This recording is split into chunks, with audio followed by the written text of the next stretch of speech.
selamat pagi Baraya Sehat. Apa kabarnya untuk hari ini? Pasti luar biasa sekali, apalagi memang sudah masuk-masuknya di penghujung-penghujung tahun 2024. Senang sekali saya Andari Krisna bisa hadir kembali menyapa seluruh Baraya Sehat yang ada di Kabupaten Tasikmalaya di program PDKT Podcast Dinas Kesehatan Kabupaten Tasikmalaya. Dan hari ini spesial sekali karena saya berada di sebuah tempat yang memang ini menjadi salah satu kebanggaan di Kabupaten Tasikmalaya. Saya sekarang sedang berada di Rumah Sakit Umum Kiai Haji Zainal Mustafa. Dan tentunya hari ini pun podcast Dinas Kesehatan tidak sendiri. Seperti biasa, kalau PDKT nggak enak kalau sendiri. Saya harus punya partner PDKT. Dan kali ini saya sudah bersama dengan Dr. Tri Setiono Rahmadi SPDRat. Halo, selamat pagi Pak Dokter. Selamat pagi. Luar biasa hari ini. Selamat pagi Baraya Sehat. Apa kabar? Alhamdulillah agak flu. Agak flu, tapi tetap semangat ya. Semangat, tetap semangat melayani masyarakat. Iya, luar biasa. Hari ini bersama dengan Pak Dokter kita bakalan ngebahas tentang radiologi. Karena ada beberapa juga masyarakat yang pastinya pengen lebih tahu terkait radiologi itu seperti apa. Dan kita akan mengenal bagaimana pemeriksaan radiologi ini lebih jauh. Kalau ngomongin radiologi nih dok, Ya, apa sih radiologi itu? Radiologi ya. Jadi karena kita ini podcast ya. Iya betul, podcast kita ya. ngobrol-ngobrol aja. Oke. Mudah-mudahan target kita itu masyarakat lebih paham tentang radiologi. Nah. Dan juga bahwa radiologi itu kita punya dekat di sini nih, Ada, di RSUD ya. KH Mustafa ya. Kan sudah berubah namanya dari RSUD SMC menjadi KH Mustafa. Nah, itu luar biasa. Ternyata di sini juga ada radiologi. Nah, saya akan coba membantu menerangkan kepada masyarakat dengan bahasa-bahasa yang awam ya. Betul. Radiologi. Radiologi, betul. Radiologi itu sebuah istilah dalam kedokteran sebetulnya. Dia merupakan cabang dari ilmu kedokteran yang dimana dia berfokus untuk membantu menegakkan diagnosa. Jadi radiologi itu cabang dari kedokteran yang merupakan pemeriksaan penunjang, di mana kita bisa membantu menegakkan suatu diagnosa yang ditegakkan oleh dokter-dokter yang sedang melakukan pemeriksaan kepada pasien. Jadi misalkan dia sakit A, oh ini benar nggak ya A? Oh kita bantu dengan radiologi. Supaya bisa jelas gitu. Maka pemeriksaan radiologi itu merupakan pemeriksaan penunjang yang menggunakan imaging. Apa itu imaging? Apa itu imaging? Imaging itu gambaran ya. Jadi gini, biar masyarakat tahu itu bahwa gini, misalkan dia sakit kepala. Yang sakit kan kepalanya. Nah, kita bisa lihat tuh dengan radiologi, kepalanya tuh ada apa sih yang bisa bikin dia sakit. Dia sakit abis main bola, kakinya sakit. Sakitnya tuh ada apa sih gitu? Apakah ada patah? Apakah ada pergeseran tulang? Nah, itu bisa dibantu dengan radiologi. Nah, itu radiologi. Jadi kurang ini lebih seperti menunjang itu. Ya untuk meyakinkan pemeriksaan yang memang sedang dilakukan. Betul. Nah, biasanya kalau radiologi ini kondisi seperti apa sih yang dibutuhkan? Ini kayaknya harus dilakukan radiologi. Apakah harus semua penyakit bisa atau ada kondisi tertentu atau seperti apa, Dok? Ya, biar masyarakat juga tahu bahwa dengan kemajuan teknologi ternyata muncul suatu cabang dari ilmu kedokteran yang namanya radiologi. Ternyata itu sangat membantu. Kondisi apa yang memerlukan pemeriksaan radiologi? Betul. Nah, sebelumnya perlu kita jelaskan dulu ya bahwa radiologi itu terbagi beberapa cabang atau beberapa poin ya. Yang pertama adalah diagnostik. Nah, apa diagnostik itu? Diagnostik itu adalah untuk membantu menegakkan suatu diagnosa penyakit. Jadi penyakitnya apa? Nah, itu kita bantu dengan radiologi. Yang kedua adalah radiologi intervensi. Apa itu radiologi intervensi? Kita membantu mendelivery suatu zat dengan menggunakan gambaran tadi imaging itu ke langsung si pusat penyakitnya. Misalnya cancer, ya butuh kemoterapi kan. Nah, dengan radiologi intervensi kita bisa bantu tuh si kemoterapi itu kita langsung masukin ke pusat cancer. Tanpa dengan maksud mengurangi efek dari yang kalau orang kemoterapi Iya, betul. Jadi ada radiologi diagnostik, radiologi intervensi, juga ada lagi radioterapi, yaitu memang kita radiologi itu bisa membantu mengobati penyakit-penyakit secara langsung. Nah, kembali ke pertanyaan tadi, apa aja yang bisa dilakukan dengan pemeriksaan radiologi? Semuanya hampir bisa. Jadi semua penyakit bisa. Dari kepala, sakit kepala, stroke kita bantu dengan CT scan. Apalagi sakit gigi bisa pakai panoramik. Terus sakit batuk-batuk kita bisa ronsen. Sakit dada jantung bisa kita ronsen, bisa kita USG, bisa kita CT scan. Terus misalkan sakit perut bisa juga kita ronsen semuanya pokoknya dari ujung kepala sampai ujung kaki. Tidak ada kondisi medis tertentu yang ini berarti memang bisa semua jenis penyakit. Iya, betul. Yang memerlukan radiologi. Yang memerlukan kasus seperti apa imaging. Jadi yang memerlukan gambaran. Betul. Pencitraan itu yang kira-kira ini bisa dilihat dalemannya seperti apa. Betul, bahasa masyarakatnya gitu. Jadi kita bisa bantu dengan radiologi.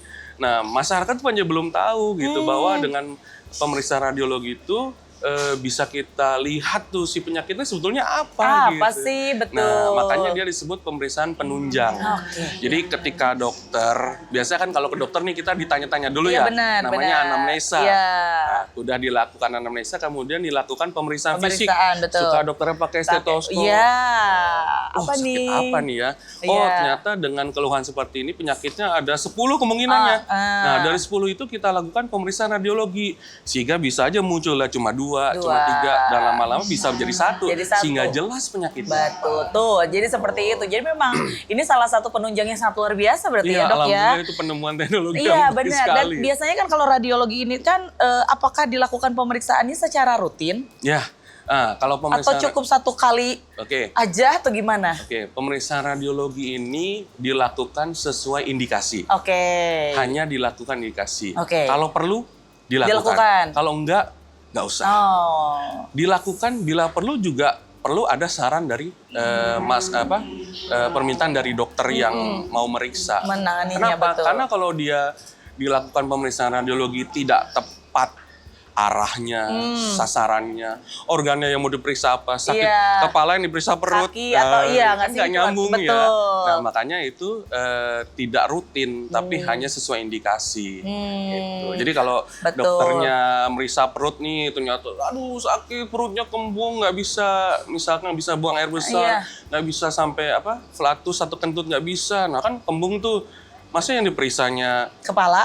Iya benar. Jadi diperiksanya perut juga nanti macam-macam kan periksanya. Ada yang dari arah sini, arah situ. Nah, itu sesuai indikasi dari dokternya. Itu ada efek samping nggak sih, Dok, kalau untuk ngelakuin radiologi itu? Pemeriksaan radiologi ini juga beredar mitos atau yang rumor di masyarakat. Awamnya masyarakat dengan radiologi edukasi. Itu ada radiasinya. Betul kan, yang dari masyarakat. Nah, itu sebetulnya ada benar, ada tidaknya.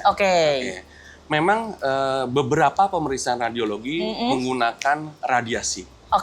Tapi dengan teknologi yang ada sekarang, radiasi itu sangat kecil. Sehingga katakanlah kita melakukan pemeriksaan radiologi itu beberapa kali pun masih aman. Karena dosisnya sangat kecil. Satu itu dosis ya. Kedua, teknik. Dengan teknologi canggih sekarang, pemeriksaan radiologi itu sangat diarahkan. Misalkan kita mau periksa dada, perutnya nggak kena. Jadi kita bisa arahkan, ada alat namanya kolimator. Di bagian itu aja berarti ya. Gitu. Sama kita misalkan mau periksa kaki, kepalanya nggak kena. Benar. Jadi relatif aman. Karena pemeriksaan radiologi itu kan banyak ya, mulai dari ronsen, USG. USG itu tidak menggunakan radiasi, dia menggunakan gelombang. Kemudian CT scan. Nah, baru CT scan tuh perlu kita ada pembicaraan khusus karena CT scan itu radiasinya cukup besar. Yang ada lagi apa? MRI. MRI menggunakan medan magnet, tidak menggunakan radiasi. Gitu. Jadi memang edukasi ini yang diperlukan banget untuk masyarakat, karena ada beberapa yang misalnya memang dianjurkan sama dokter yang menanganinya melakukan radiologi. Mereka khawatir. Iya. Ada dampak yang wah berkecamuk, overthinking segala macam ya. Nah, kan kalau misalnya ada lagi nih Dok, terkait dengan pemeriksaan radiologi yang menggunakan kontras. Nah, kalau ada sesuatu yang dimasukin ke tubuh nih, itu keluarnya gimana? Terus kalau lebih gimana? Terus prosesnya gimana? Itu tuh kan banyak banget nih orang tuh yang emang ketakutan ya. Apapun juga kadang dengan penanganan yang mungkin dengan metode-metode yang mutakhir terbaru ada kekhawatiran. Nah, mereka pikir ini gimana dong kalau dimasukin nanti keluarnya gimana? Prosesnya gimana? Nah, itu kayak gimana tuh, Dok?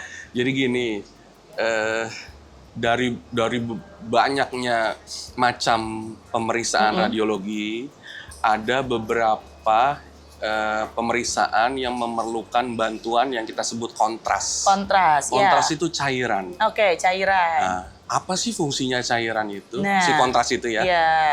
Dia itu fungsinya membantu mewarnai. Sehingga ketika kita masukkan kontras itu ke tubuh, bagian tubuh yang mau kita periksa itu terwarnai sehingga lebih jelas. Jelas sebelah mana, sakitnya apa, bentuknya bagaimana. Dari kontras itu juga nanti bisa dinilai lebih pekat, lebih enggak pekat, lebih putih, lebih hitam. Itu menandakan ini penyakit A, ini penyakit B, ini penyakit C. Nah, sehingga kontras itu sangat membantu. Nah, kontras itu masuknya bagaimana sih? Ada beberapa cara. Ada yang diminum. Kontras itu diminum sehingga kita mewarnai saluran pencernaan. Ada lagi kontras yang disuntik melalui pembuluh darah. Nah, kontras itu masuk pembuluh darah sehingga mewarnai organ yang mau kita periksa. Misalkan ada tumor di kepala, kita masukkan kontras pembuluh darah dalam hitungan sekian detik, kontras itu diharapkan sudah sampai ke kepala, maka dia memenuhi si tumor yang mau kita periksa, sehingga kelihatan si tumor itu di mana lokasinya, bentuknya seperti apa, jinak apa ganas. Nah, si kontras tadi kan masuk ke tubuh. Iya, benar, masuk ke tubuh. Satu lagi tadi ada yang lupa. Apa? Ada juga kontras yang dimasukkan melalui belakang. Itu untuk mewarnai juga saluran pencernaan bagian bawah. Misalkan ada tumor pada kolon, usus besar, itu bisa kita sama ketahui. Nah, kembali ke pertanyaan itu, bahwa kontras itu bagaimana? Memasukkan cairan harus dikeluarkan. Nah, itu gimana? Kalau secara fungsi tubuh kita, bahwa kontras itu nanti akan dikeluarkan yang utama melalui urin atau saluran kencing, gitu, melalui ginjal. Ya, ada juga beberapa kontras yang dikeluarkannya melalui buang air besar atau BAB. Nah, bagaimana dia bisa keluar itu? Makanya kalau pasien yang diperiksa pakai kontras, biasanya kita sarankan minum air putih yang banyak. Sehingga tidak terlalu pekat dalam tubuh, nanti dia dikeluarkan sama ginjal atau melalui BAB itu bisa lebih banyak, lebih cepat, lebih gampang, sehingga tubuh lebih cepat bersih. Dia butuh waktu memang, 15 menit sampai 30 menit setelah masuk kontras itu, insya Allah si cairan kontras itu akan keluar. Tapi ada syaratnya. Apa itu syaratnya? Yang organ berfungsi untuk mengeluarkan itu harus sehat. Jadi ginjal. Ginjalnya makanya harus kalau orang pasien yang mau kita periksa pemeriksaan radiologi menggunakan kontras, itu ginjalnya harus kita periksa dulu fungsinya. Yaitu makanya nanti biasa pasien nanti ketemu gini, Bu, Pak, sebelum diperiksa CT scan, Ibu Bapak diperiksa ureum kreatinin dulu ya. Apa itu? Fungsi ginjal. Jadi kita lihat melalui nilai dari ureum kreatinin itu. Kalau dia bagus, gaskeun. Kalau enggak ya kita obatin dulu. Kita cari metode lain berarti. Betul, gitu. Jadi kontras itu bisa masuk melalui beberapa cara, juga bisa keluar dari berbagai cara dengan syarat dan kondisi seperti tadi yang saya jelaskan. Wow. Ini detail sekali penjelasan dari dokter dan mudah sekali untuk dipahami. Nah, balik lagi radiologi itu tadi salah satunya ada USG. USG itu ada salah satu yang paling umum kalau menurut saya. Kalau barusan juga jujur aja sih saya sangat teredukasi sekali Baraya sehat. Kontras itu memasukkan cairan dan sebagainya. Ini mudah-mudahan Baraya juga, yang kemarin misalnya keluarga saya berarti metode kontras gitu ya. Nah, kan akhirnya hafal nih, tahu nih. Nah, USG. Kalau USG kan udah umum. Apalagi kalau misalnya untuk ibu hamil tuh rata-rata kalau kita ngomongin USG orang langsung kepikiran lagi hamil USG. Ada efek khusus nggak sih kalau USG? efek apa ya? Efek apa? Efek samping. Iya, efek samping, efek apa betul, gitu. betul. Jadi USG ini perlu dipahami juga sama masyarakat sebelum kita membicarakan efek USG. Ya. USG ini juga salah satu pemeriksaan radiologi yang paling sering dilakukan. Betul. Kenapa? Karena dia tidak menggunakan radiasi. Oke. Dia menggunakan gelombang suara ya yang relatif jauh lebih aman. Makanya penggunaan USG ini sangat luas. Mulai dari dokter sampai sekarang dari program Dinas Kesehatan setiap puskesmas juga ada USG untuk mendeteksi. Dalam hal ini khususnya ibu hamil. Ibu hamil, ya betul. Maka bidan-bidan dilatih untuk USG gitu ya. Nah, apa yang membedakan USG oleh tenaga kesehatan selain dokter radiologi? Nah, ini juga yang perlu masyarakat perlu tahu. Pemeriksaan radiologi itu mungkin banyak dilakukan oleh tenaga kesehatan selain dokter radiologi. Tapi yang membedakan apa? Bahwa dokter radiologi mengeluarkan ekspertise atau ketikan hasil. Itu hanya secara aturan hanya boleh dikeluarkan oleh dokter radiologi. Kalau tenaga kesehatan yang lain boleh menggunakan USG tapi tidak boleh mengeluarkan ekspertise atau ketikan hasil radiologi. Dia boleh ngintip tuh, boleh meriksa ternyata ada apa gitu. Makanya di puskesmas dilakukan USG. Nah, kembali lagi ke pertanyaan tadi bahwa USG itu apa sih, aman nggak gitu ya? Betul. Aman gitu. Aman banget berarti ya. USG itu bisa banyak hal organ yang kita dilakukan USG. Kepala kok bisa? Bisa kepala bayi. Bisa. Kepala bayi. Dengan syarat dia kurang dari 6 bulan gitu. Sehingga kita bayangin dong, bayi kurang 6 bulan harus langsung kita CT scan. Wah, radiasinya tinggi banget kan. Makanya dilakukan USG kepala bayi. Dimana kita bisa menilai jangan-jangan ada kelainan bawaan dari waktu mulai hamil ya. Terus apalagi USG dada. Kita melihat cairan yang ada di paru. Bisa kita USG. Nah, turun lagi ke perut. Nah, perut ini ya tadi ada cairan asites. Atau yang paling sering apa sekarang? Ibu hamil. Nah, kenapa USG itu baik sekali buat ibu hamil gitu? Karena kita bisa melihat perkembangan janin. Mulai pembentukannya, dia sesuai nggak tuh dengan pola umur itu? Betul. Makin sekian tambah umur hamil, ternyata pembentukannya kurang sempurna. Nah, itu bisa dideteksi. Makanya ke USG kehamilan pada trimester pertama itu sangat penting sekali. Biasanya minimal 3 kali USG ya. Setiap trimester kita lakukan USG untuk melihat perkembangan minimal 3 kali. Selain itu, selain janin kita bisa lihat apa? Cairan ketubannya cukup apa enggak? Cukup atau enggak? Ada lilitan tali pusat apa enggak?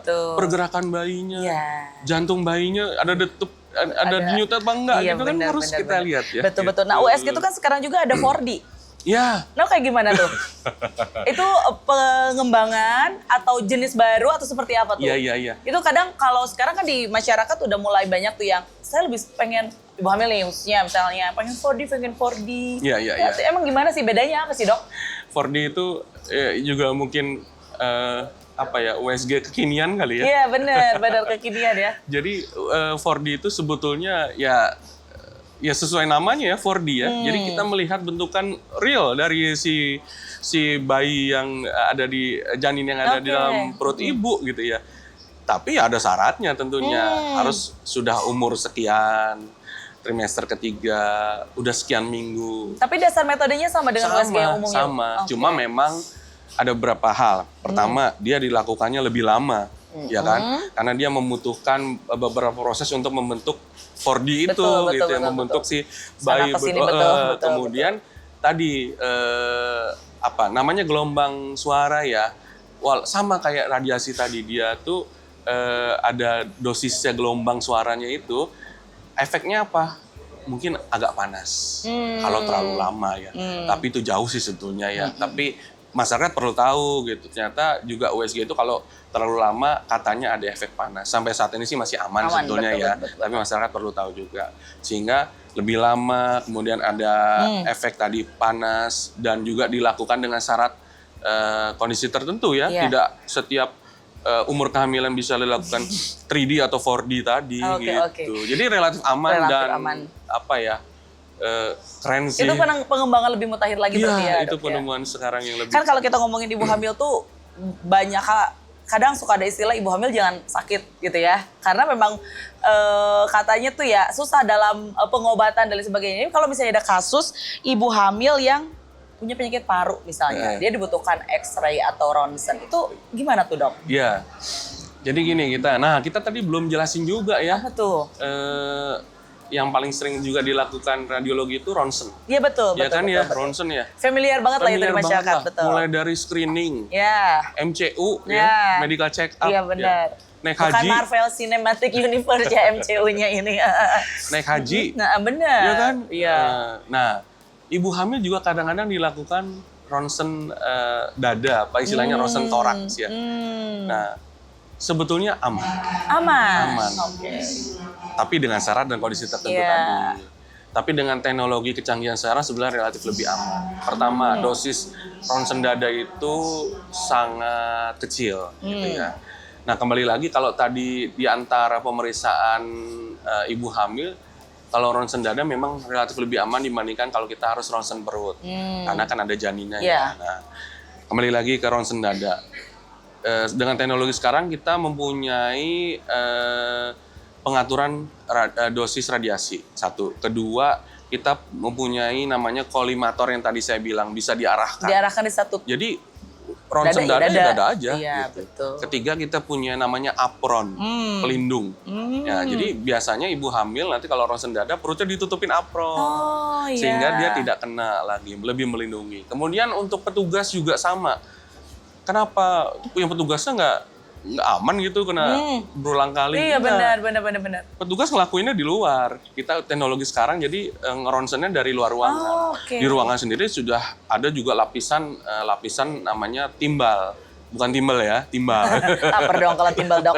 Nah itu jadi relatif lebih aman. Nah kembali lagi ke ibu hamil harus di ronsen dada. Iya. Tergantung penyakitnya. Lebih banyak benefitnya di ronsen apa enggak nih gitu. Iya, perlu ronsen atau enggak juga gitu. ya. Yang kedua, umur hamilnya udah berapa? Misalkan udah trimester ketiga, itu udah lebih aman dibanding harus dilakukan ronsen pada trimester pertama. Jadi misalkan, oh nih ibu harus dilakukan ronsen dada. Boleh nggak ditunda sampai trimester ketiga? Oh nggak bisa, harus sekarang ketahuan penyakitnya. Karena kalau enggak mengancam ibu dan mengancam janin misalnya. Betul. Lakukan. Dengan beberapa pengaman tadi. Gitu. Jadi lebih ekstra lagi ya untuk pengamanannya. Jadi aman sebenarnya. Aman sih jadi biasanya. yang perlu masyarakat ketahui, memang radiologi itu beberapa pemeriksaannya ada yang menggunakan radiasi. Tapi dengan teknologi sekarang, radiasi itu bisa sangat minimal, bisa diatur, dan ada protektornya. Nah itu Dok, karena memang masyarakat ini kalau ngomongin radiologi tuh masih banyak ketakutan. Salah satu yang beredar di masyarakat tuh, katanya kalau rajin ke radiologi apapun itu ya pemeriksaannya bisa mandul. Itu beredar banget di masyarakat. Itu gimana tuh dokter nyikapin berita seperti itu? Oke, yang perlu diluruskan tadi kembali lagi bahwa pemeriksaan radiologi itu banyak. Mulai dari ronsen, USG, CT scan, MRI, radiologi intervensi. Mana di antara itu yang resikonya paling tinggi? Jawabannya CT scan. Karena CT scan menggunakan radiasi cukup lebih tinggi dibanding pemeriksaan ronsen. Nah, dengan teknologi sekarang juga, pemeriksaan CT scan kalau cuma sekali-sekali nggak masalah, gitu. Kecuali kita terus terpapar CT scan setiap hari, berkali-kali, berminggu-minggu, itu baru bahaya. Resiko kemandulan ada juga. Dan tidak hanya resiko kemandulan, efek-efek samping tadi juga. Ada kulit kemerahan, mungkin rasa terbakar, ada mual. Tapi kan dalam satu kasus tidak lantas memang sering juga ya Dok ya? Iya, betul. Makanya sekali-kali mah. Gitu. Jadi kadang kita kayak misalnya pasien stroke itu kan pemeriksaan utamanya CT scan. Iya, betul. Takut Betul. Nggak usah. Kalau nggak CT scan malah lebih takut harusnya. Benar. Jadi resiko kemandulan ada.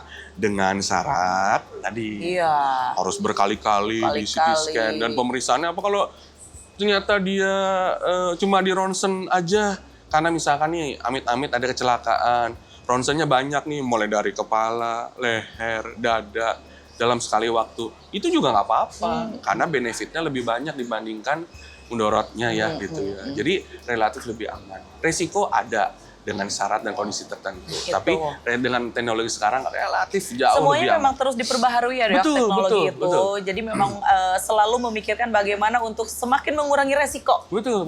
Ya. Nah ini seru sekali obrolan radiologi ini karena memang edukasi sekali. Karena kalau orang berpikiran, oh silakan ibu ke bagian radiologi, sieun, cina gitu ya. Aku mahaya, aku nanti begini gitu kan. Nah memang hadirnya podcast ini untuk mengedukasi masyarakat dok. Nah terakhir nih sebelum kita menutup podcast kita, apa yang pengen disampaikan untuk Baraya Sehat di Kabupaten Tasikmalaya dok, Mangga? Jadi untuk Baraya Sehat ya yang sedang menyimak acara podcast ini, mudah-mudahan bertambah ilmunya ya. Iya betul. Pengetahuan tentang radiologi gitu. Kalau masyarakat taunya radiologi itu di foto. Iya. Dan mereka tuh berpikir CT scan bukan bagian radiologi. Bisa jadi ya USG tuh ya USG beda lagi. Iya. Justru radiologi tuh banyak ternyata ya dok. Jadi yang pengen saya sampaikan kepada masyarakat Baraya Sehat bahwa tidak perlu khawatir dengan mitos-mitos yang beredar tentang radiologi.